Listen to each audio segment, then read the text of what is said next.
with verse number 16, where it says this, I am obligated both to Greeks and to non-Greeks, both to the wise and the foolish. That is why I am so eager to preach the gospel also to you who are in Rome. For I am not ashamed of the gospel, because it is the power of God that brings salvation to everyone who believes, first to the Jew and then to the Gentile. For in the gospel the righteousness of God is revealed, a righteousness that is by faith from first to last, just as it is written, the righteous will live by faith. The wrath of God is being revealed from heaven against all the godlessness and wickedness of people who suppress the truth by their wickedness.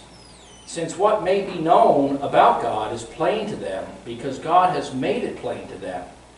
For since the creation of the world, God's invisible qualities, his eternal power and divine nature, have been clearly seen, being understood from what was made, so that people are without excuse. For although they knew God, they neither glorified him as God, nor gave thanks to him, but their thinking became futile, and their foolish hearts were darkened. And although they claimed to be wise, they became fools and exchanged the glory of the immortal God for images made to look like mortal human beings, and birds, and animals, and reptiles. And may God add his blessing to the reading of the word. That's where we are going to be dealing with this evening. We were talking about last time that we got together, finishing up material up in verses 16 and 17. We're talking about the verses out of Habakkuk, chapter 2, verse number 4. And just so that we're all caught up there, the idea, if you recall, in that particular verse was about steadiness, what you would call stability. Really, it comes down to the concept of continuing. And so when we say the just will live by faith, what we're saying is that the just will live by continuing faith. In other words, it's not something that happened at one time, and because it happened at one time, it thereafter marks the rest of time for that individual. There are those that have a concept like that of faith, that you come to faith in a moment, and in that moment that you express, you confess that faith to Christ, and thereafter it doesn't matter. I think that the Bible is quite clear on this, is that what God does about righteousness, and we've been exploring this, I think, in some good depth up to this point in time in this study, that the way that a person is made righteous before God is through faith. In other words, God gives an attribution, an acclamation, a seal of approval, a verdict, if you will, of righteous to a person who puts their trust in him. And that's not something that is meant to be something that happened in the past, but it's something that's true about your present. It's a continuing thing.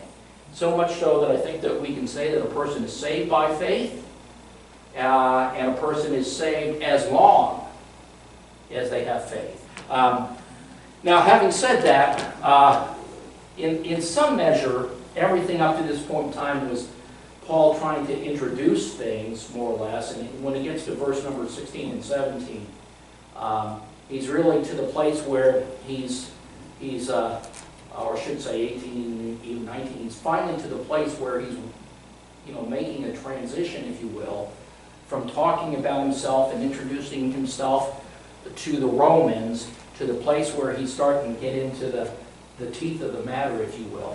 He wants to start talking about some serious issues with the gospel, some doctrinal issues with the gospel. So that's where we start here with verse number 18. Now, I framed this as that this development from 18 to verse number 32. Paul's really, in some sense, he spent all that time developing the beauty of the gospel and all that, but he really hasn't dealt with the necessity of it.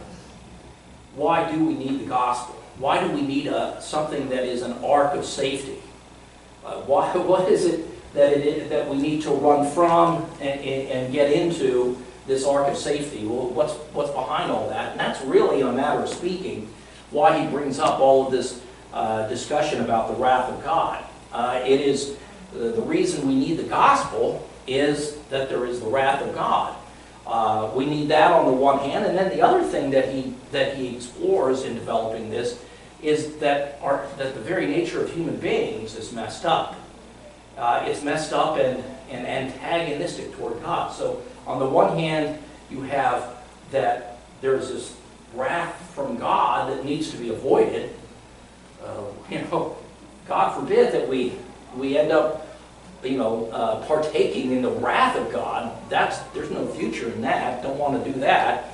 And on the other hand, we have another issue is that there's something really twisted about us, and the twistedness about us is something that's going to be it's something that's difficult to deal with. In fact, it's something that we can't deal with. So we need the ark of safety, not only from the one hand from what we might get from God in wrath, but on the other hand, what is flawed and distorted in ourselves. So we need to be saved, in a matter of speaking, from God's wrath and from our own nature. The wrath of God. Now this concept of wrath, it translates the Greek orge. Orge is a word that is developed furthermore. It's a noun, of course, as the wrath of God. But it's developed from a verb that you see there, right there. Developed from a verb which means to teem or to swell. And so the basis for understanding what the wrath of God is goes back to this verb which means to swell, to grow bigger. You could say it, of like if you banged your hand into a wall or something like that, and it started swelling. It would be useful for that kind of thing. You could talk about maybe grapes on the vine swelling. You could talk even about something like a volcano, a mountain beginning to swell, or you can even talk about animals growing in population in a forest or something like that, teeming. So that's the basic concept. Now, what it implies, because when we talk about the wrath of God, we're not talking about a boo-boo on a finger or black and blue big toe. That's not it at all, right? So even though literally it comes from an idea of swelling, it actually has a figurative use, which was common, and in regards to God, it implies a settled burning passion. Right? A settled burning passion that reacts to what has more or less, or what it reacts to, instead of a sudden outburst. Now, a lot of times when we talk about wrath, especially if we think about human beings, perhaps the first place that we go in our thinking is that that's about something that's very reactionary, something that's very much, maybe you're talking about a trigger event, you're talking about something that blows up suddenly. But that's actually precluded from the development of the word itself. When we talk about this, where this word comes from, those are more or less states that are steady in some respect, in that they have some continuity over time. They're not something that suddenly is upon you and suddenly expressing themselves. The time frame for wrath is long, rather than short and sudden. So we're not talking about, when we talk about the wrath of God, that there is a suddenness where God just wants to lash out. That's not the wrath of God. That's not what the Bible's talking about in this particular place when it talks about the wrath of God. Even though a phrase like the wrath of God might bring that kind of thought to our minds, it's really not what it's talking about. It's talking about burning embers. This is why I try to give you sometimes good pictures that will help you understand the concept. We're talking here about burning embers rather than we are a flash of flame.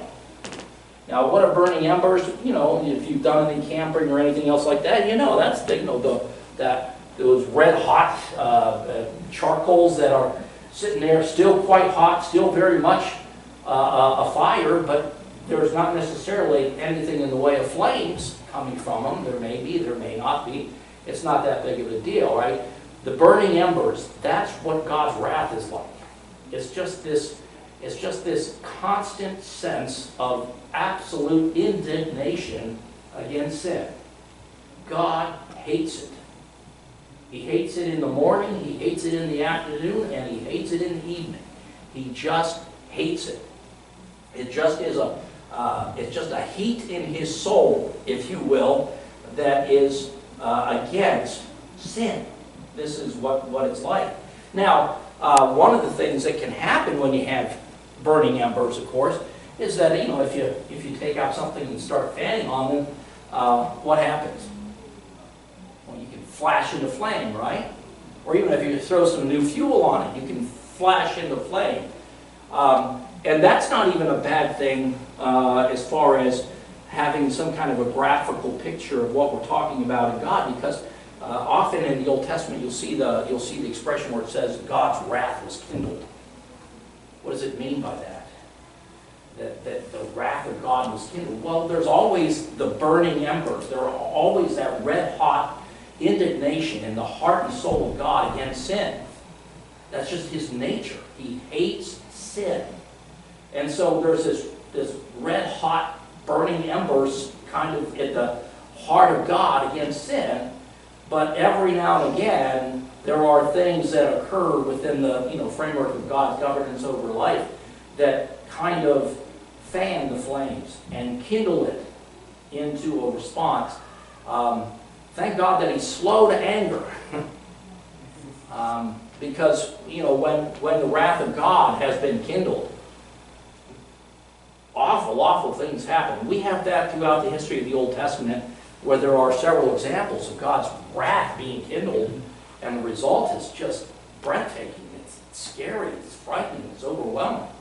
The interesting thing is, we are coming close upon the time where the last bit of time is reserved for God's wrath kindled upon the earth. And we call it the tribulation, the 70th week of Daniel, all of those kinds of things. But it all goes into this understanding of wrath. So, the long and short of this is just this, is that when we think of the wrath of God, we don't want to think of a hair-trigger response from God that something just rubbed him the wrong way and got him extremely angry, and he acted out. Human beings do that. That's not what God does. Okay? What the wrath of God is just this reality of his character, his nature, that just is absolutely opposed to and hateful towards, indignant over sin. And it's a steady state, if you will. It's just the nature of God. It's the way he is. And his wrath can be kindled. It's always there, but at times it can be kindled. And hopefully that helps you to understand that a little bit better. Now, it tells us in our passage that we read this evening that his wrath is uncovered. Now, the same word is used here that is used when we're talking about being, his righteousness being uncovered. You kind of like sometimes those wonderful poetic devices that you see in the original language don't necessarily come through in the English translation, so you don't really get to see some of the word plays and things like that sometimes. But in this particular case, there is one where we were talking about the righteousness of God, how people weren't aware of it, got uncovered. God, has uncovered it in the gospel, the righteousness of God.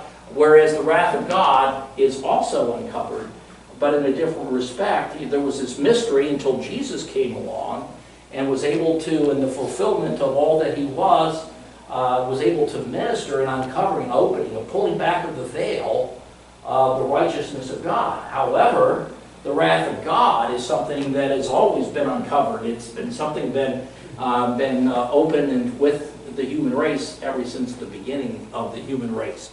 It is uncovered in contradistinction to the righteousness of God, which was uncovered later. This has been uncovered, since the dawn of time. Now, this wrath of God, it tells us, is revealed from heaven. So we're talking about something directional here. It's directed away from, the Greek word there you see, away from heaven. Now, heaven is just another way, it's synonymous with God himself.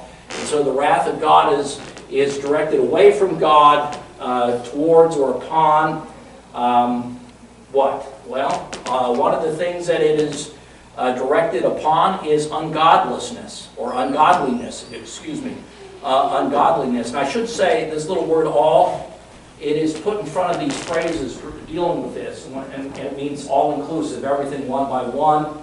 It comes from that little panta family that we have looked at before at times in Greek.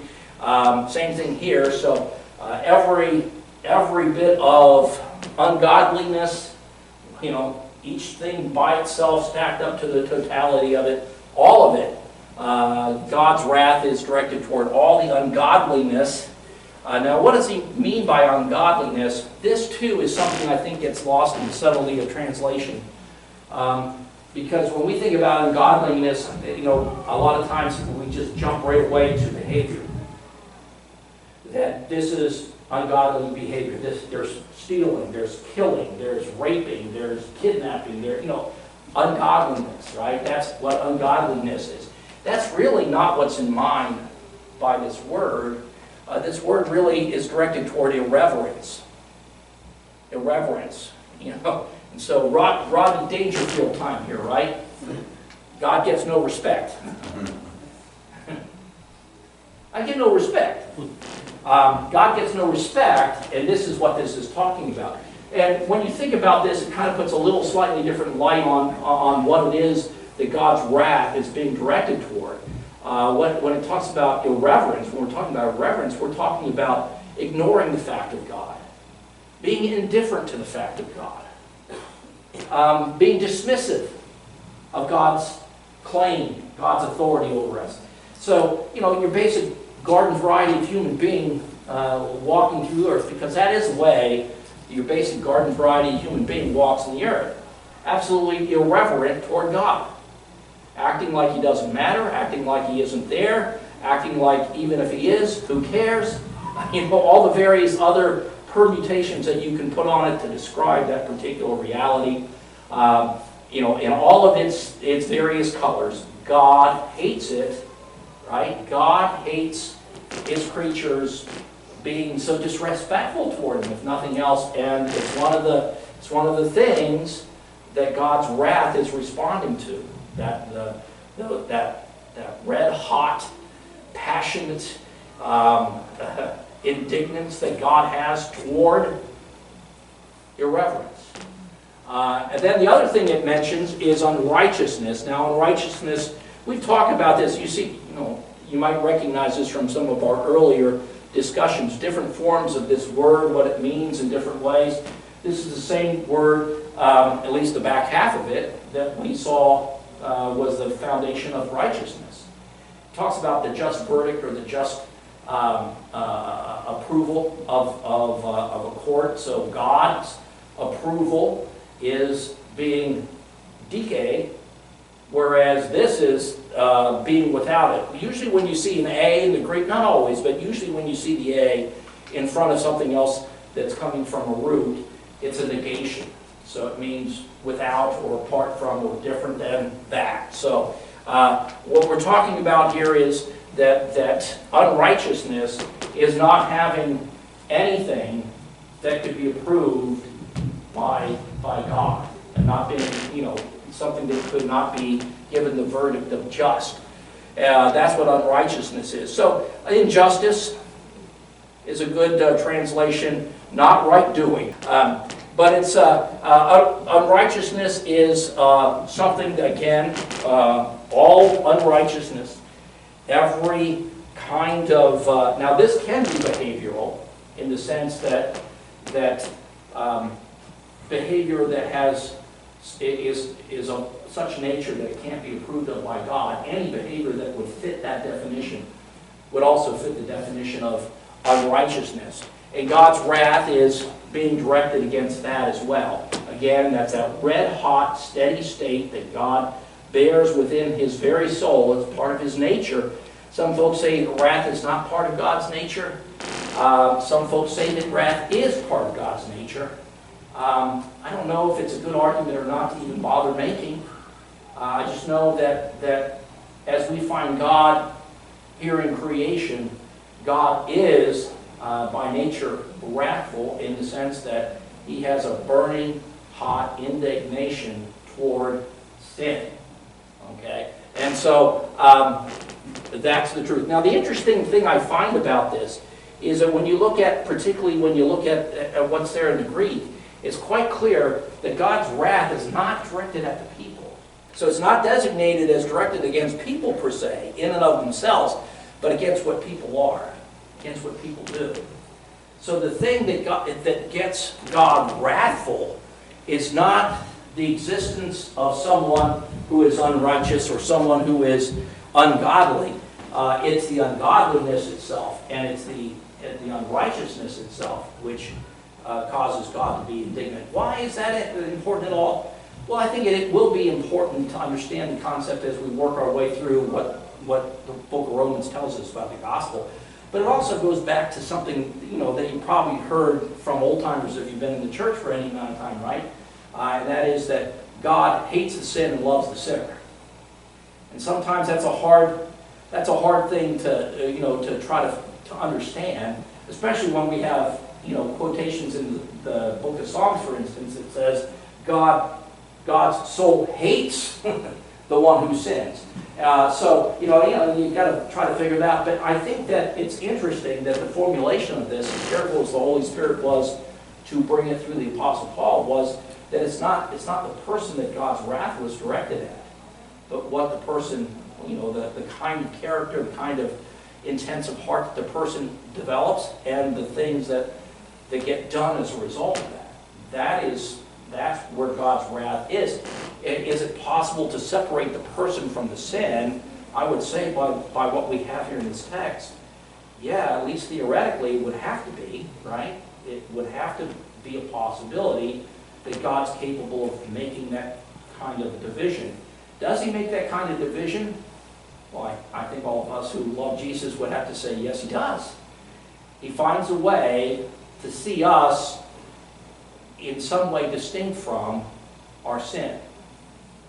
And the good part about that is that God is able, while at the same point having this red-hot indignation toward sin, having this incredible, don't want to put a color on it, what would we call it? Maybe this incredibly white, beautiful, glowing, translucent love for us. So, at the same time, thank God that God is like he is, and I think that at least there's that little interesting theory that is possible by the way things were put forth in this place. Now, we're talking about some interesting things here, because in these segments, and we're dealing with from 18b, that last phrase, and 18 down through 20. Some of the most incredible things philosophically said about mankind in the entire Bible, is because these next couple of verses deal with this notion of depravity and where it came from. Now, when we talk about depravity, when theologians talk about depravity, what they're really talking about is the concept of inability. And what kind of inability are we talking about in regards to human beings that would get them a theological label like depraved put upon them? Well, this inability is in several areas. It's an inability to know or understand God. That makes sense because sin has separated us from God, from the garden. Adam and Eve, after they sinned, what happens? They are kicked out of the presence of God, the place where God is walking, the place where the knowledge of the trees of the knowledge of good and evil and the tree of life are. They're kicked out of that place and put into the wild world as it is, fallen and broken, where death reigns. All right, so that notion of not being able to know God comes from the fact that we're not in familiar places with God. We don't come into our existence knowing God as Adam did. We don't come into our existence aware of God as Adam was. We don't come into our existence communicative with God as Adam was. There's not very much described or explained about where Adam got the capacities he did to communicate with God. Why? Well, because the assumption is he was made that way in the presence of God, and it was just there. It was just there, okay? Brute force, it was just there, okay? But something happened, of course, when Adam and Eve got kicked out of the garden. That was the condition that they ended up having children. All of their children were born as heirs of the condition that Adam and Eve conceived them in. And so what was that condition? Well, that was the condition of being out of touch with God. So we talk about depravity and inability. This is, one of the areas that is the heart and soul of it, is our inability to know and understand God. Another of the areas of depravity is that we don't know right from wrong. We all know right from wrong to some extent, and of course culturally we gain some ability to know right and wrong from a cultural perspective, in whatever culture we are in. Depravity, there it is, right? So it's that we don't know right from wrong. We don't have a clear, innate sense that is unassailable or inerrant about those subject matters. One of the things in modern philosophy, of course, is that everything is relative. And in our humanistic modern culture, we feel like anybody's idea is as good as anybody else's idea. What is that a picture of, or where does that come from? That's depravity. We don't know. So your guess is as good as mine, right? We don't know. That's coming from depravity. So depravity is about not being able to know God, not being able to know the difference between right and wrong, and not being able to will or to want the thing that is right or the person who is right. So there is an inability in the human race to even come to a place where they can want God and they can want the right, they can want the good. We'll explore some of the repercussions of this in chapter 7 of the book of Romans. So if you're wondering why I'm spending all this time talking about it, it does find its way as it weaves its way through the book of Romans. In some respects, you have maybe Romans 7 as the clearest description of practically how this works out, even in the life of somebody who's been exposed to the good book, for instance. But then in chapter 8, you get the antidote. You get the cure, in a matter of speaking. So interesting things in that particular respect. So depravity then comes to the place where we are the slaves. Now we talked about three things already. The fourth thing I want to say about depravity is that this also is something. We don't have self-control. We don't have the ability to calm the savage beast within us. To a certain extent, we are the prisoners to our urges.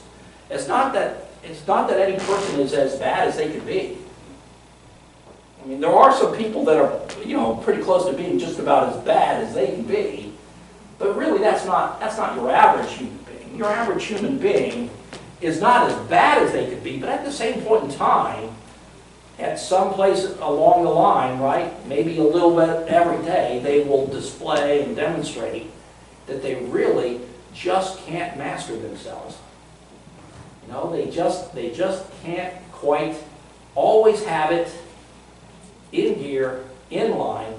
They can't quite get themselves under control. And so all of those kinds of features are really included and part of this picture of depravity as we talk about that theological concept. And in this particular passage of Scripture, we have some of the better things spoken in the Bible about where it came from. How did we get to be that way? What is it that made us depraved, and how did that become the nature of the human brain? So here we have it. One of the things that is causal, I think, from this particular passage of Scripture is that in the unrighteousness of mankind, of humankind, and of course that starts with Adam and Eve doing that which they were told not to do. It was a simple command from God: don't eat of that tree. Nice and clear, straightforward. In the day that you do, you shall die. The devil coming along and casting aspersions on the character of God and the intents of God. And Adam and Eve, instead of trusting God, trusted their own judgment. They trusted themselves. They didn't even trust the devil necessarily, because they worked out their own reasoning. They didn't just ape blindly what the devil was saying. I mean, they were really, if you will, independent agents coming up with their own ideas on the subject. It's not that the devil didn't have some input to make the situation confused and darkened to some degree, but Adam and Eve really were in control of their own destiny, if you will, in that place, and they made a choice. That unrighteousness of humankind is what was the beginning of it, but thereafter, it continued in their race. One of the things that they do, all of those who come from Adam and Eve and their sinfulness, their unrighteousness, is they suppress the truth. Now, this word suppress is interesting. This is the same word that's used in 2 Thessalonians chapter 2. Does anyone guess where I'm going with this? Suppress. Same word that's used of talking about the Antichrist and the Antichrist appearing. It says what? That he is restrained until he who restrains is taken out of the way. Same word used here, restrain, suppress, that's what we're talking about. And so mankind, humankind, sinful humankind, right, willfully suppresses, restrains the truth. Now, a way of thinking about this that's perhaps helpful in our own day, because mankind, since Adam and Eve have been depraved, and the people that you know and love and walk amongst today are depraved. And one of the things that all of those depraved people do is they try to restrain the truth about God in their lives. Perhaps you know in your own life the ways in which you've done that yourself. It can be just as simple as how you talk to yourself in your own mind. Maybe a flash of guilt or a little pang of consciousness comes your way, and you think, what would God think about this? Or, oh no, doesn't the Bible say this? But you say, what? Nah, that's silliness. And you put it down and say, I'm not going to consider that. And what's going on there? Well, that's the suppression of truth. That's the restraint of truth. And you can see why that behavior, common to all mankind and practiced throughout the history of mankind, is something that is productive of a bad state in human beings. This does seem to be, one of the go-to things that you see. If you've ever spent any time doing apologetic work with an unbeliever, that's you're trying to reason with someone about the gospel. You're trying to reason with someone about their need to repent and trust God and be saved.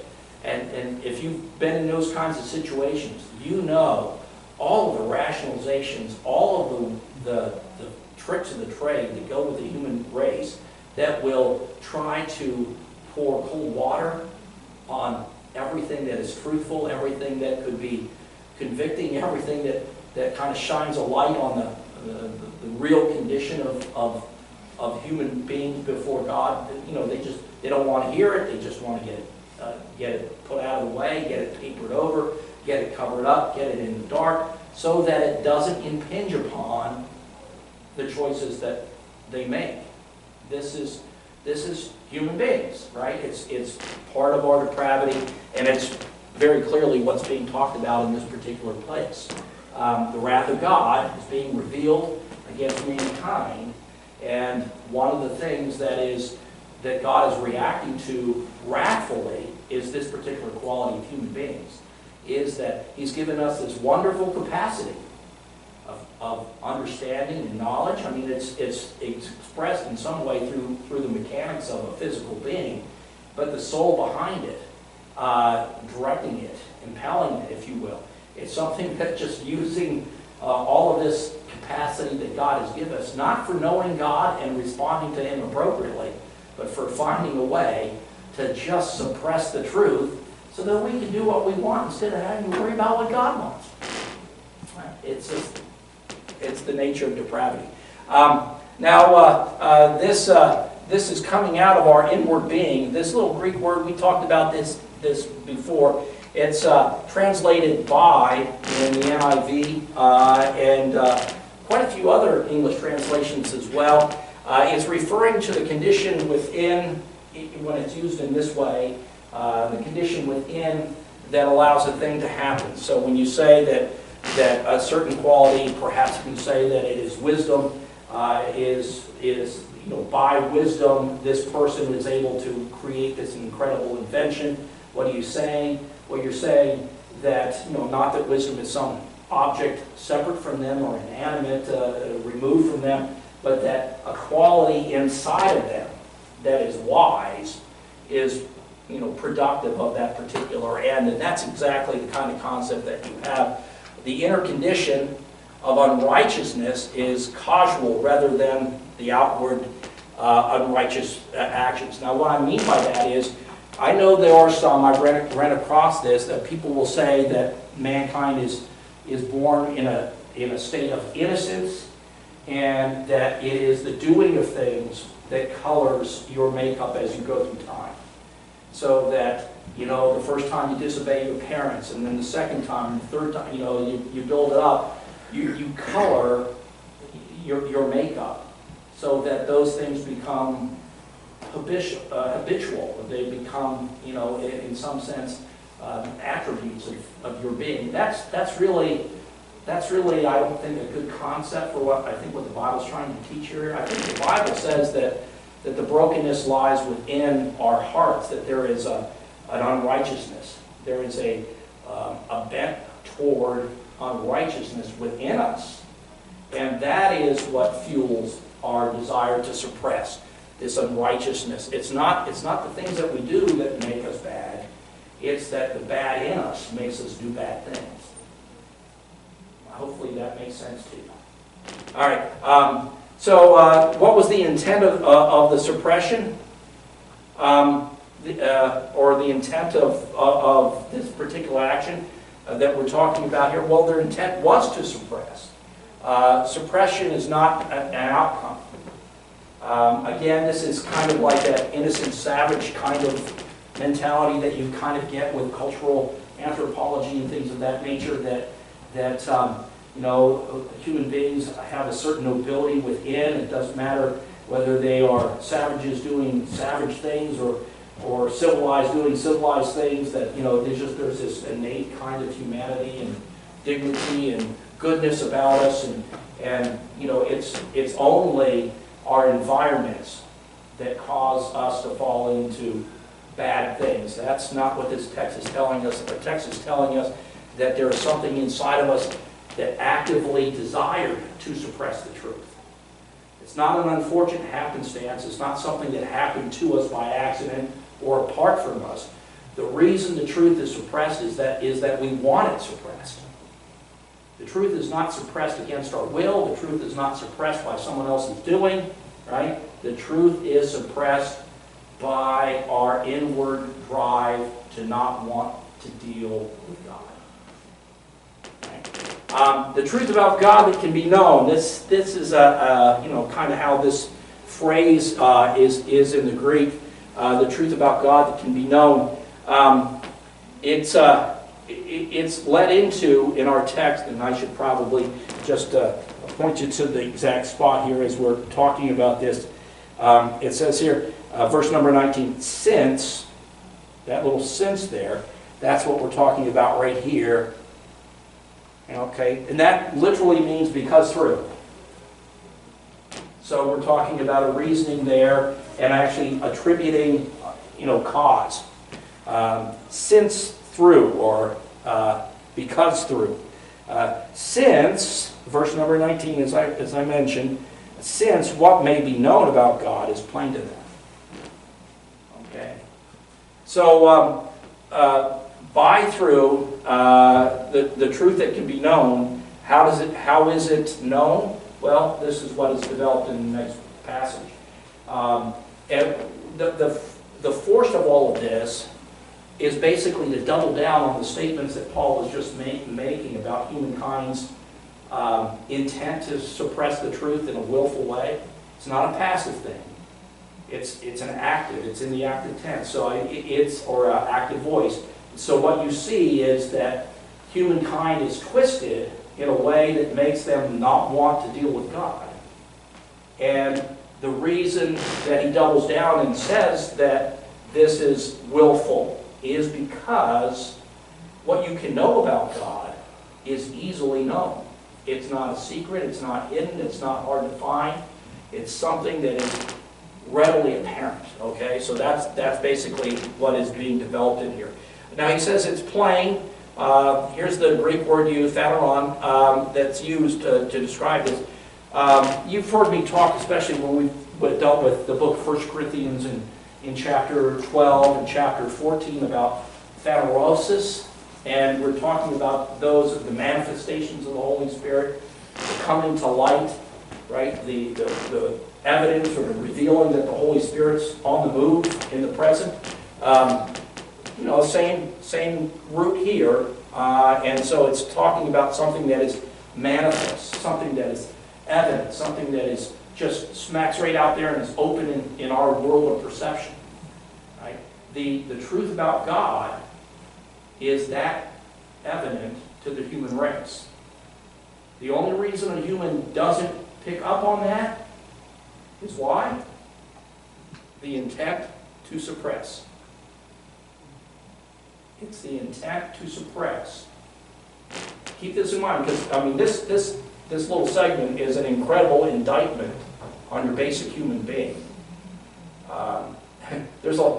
We tend to want to excuse, the poor ignorant people that never had a shot at the gospel, never heard the gospel, or the poor people that didn't hear the fullness of the gospel or the clarity of the gospel. And we make all kinds of excuses for human beings not knowing what they ought to know about God. But the fact of the matter is that what can be known about God, that needs to be known about God, is as plain as the nose on your face. It's obvious and visible. It's not invisible. It's obvious and visible. God made it clear. Why is it visible? It's not by happenstance. God, the author of all that is, made it clear. So God's the actor in this particular phrase. God makes it clear. He makes it obvious. Here's the Greek word that's used there. See the connection? Come from the same body. What can be known about God is plain. Why? Because God has made it plain. God has made it plain. There's nothing accidental, nothing all that hidden about all of this. And so we go on. So even the invisible qualities of God fall into this manner. Now, I can't say that about all the invisible qualities of God, because there's just things that we can't see out in the naked world here, and things that we can't understand about God from looking at the world. But essential qualities, things that you really do need to know about God in order to respond to God, those are, even if invisible to the naked eye, they are things that are not tangible but intangible. Those things are nonetheless even clear, right? Even the invisible, there's the Greek word for that, means that it's not seen. See a little a in front? You know the drill already, right? The invisible qualities of God. Now it tells us ever since, and this is the Greek word that's used there. In this context, it means ever since, or from the time of that. There can be two possible ways to interpret this little segment about the creation. When it says that everything that God is trying to make known can be made since from the creation. Apo can be translated at times, depending on context, just with the simple word from. In that kind of case, if you read the phrase along those lines, you would say that it is not, there's no time factor in it. Then it's just saying that the creation itself is of something, of some quality, that just the way that it's made gives any person at any time looking at it reason to see those things plainly about God. That's really not the way it's used in this case. I think practically it probably doesn't make all that much of a difference, but just for the sake of accuracy, that's really not what's intended there. Most English translations, and I say most, I've looked at quite a few on this particular phrase, and all but two actually picked up on this correctly, and they say since the creation, since the creation of all things. And what that's talking about is since God said, "Let there be." We have the famous first and second chapter in the book of Genesis describing God's creation of all that is, and that description is what's being talked about here from that time until now. So this is an ongoing reality about the creation in which we live in. All of that time, from the very moment that God spoke it into existence until this time, creation itself is speaking to us about the nature of God, even His invisible qualities. How is that happening? It's perceived by the things that are made. Now, this is why I say, you get to this part right, this part makes worrying about this part not all that important, because you get to the bottom line the same way anyhow. The bottom line is that just looking at what's made should clue you in to the qualities of God, the existence of God, the nature of God, in a sufficient way to understand God. The only thing I'll add to that is that when we talk about the creation, the Greek word that's used here is cosmos, and I believe, I use the word universe because even though it's often translated with the English word world, that's really a little too narrow to grab the gist of what's being said. When it says cosmos in the Greek, it's not literally and specifically just meaning what's before us here on planet Earth. It's really a word that finds its derivation in the sense of order, that there's an order to things. In other words, God has a rational quality, that the things that He created reflect a rational quality, that things have an order, that things have relationships to one another and connections to each other, and these things interact in ways that are orderly. And that there are, we talk about chaos and chaos theory, and even in the creation account, right, we kind of talk about before God said, "Let there be light," there was darkness, there was a sense of chaos upon things. But here's the thing: is that the cosmos, from the Greek, is not really talking about anything that is unthought out, anything that doesn't have connections, anything that doesn't have rules and order. It's talking about a fabrication that just reveals intelligence and forethought.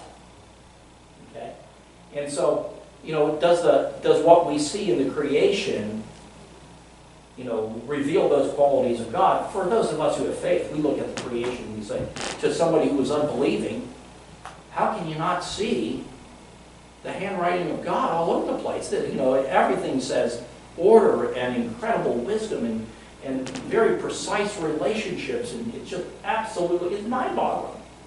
It's mind-boggling from the smallest percent. You get into quantum mechanics, mind-boggling from that level to the whole level of galaxies, and now we're talking about galaxy clusters, and we're talking about quadrants of space, and we got these webs out there. We don't even understand why things are congregating around them. And we're not talking about a star or two congregating about them. We're talking about galaxies of galaxies. I mean, countless galaxies kind of all congregating on this spidery web, filaments and background in the universe. We don't know what it is. We don't know what's causing it. But this thing we can tell you is that it's ordered. and that quality of order is really something that is very clearly a communication about the nature of God.